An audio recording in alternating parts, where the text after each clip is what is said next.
ఉన్నప్పుడు దేవుని వాక్యముల నుంచి మనం ఏం చేయము? కదల్చబడమని దేవుని బిడ్డారా, కదల్చబడము. దేవుని మాటల నుంచి ఏ మాత్రం కూడా కదల్చబడం. యోబు జీవితంలో శ్రమలు వచ్చినాయి, బలహీనతలు వచ్చినాయి, కష్టాలు వచ్చినాయి.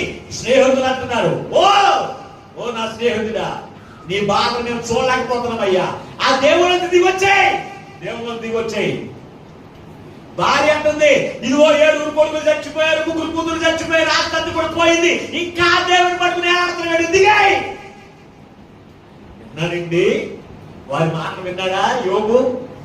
వారి మాట నమ్మాడా?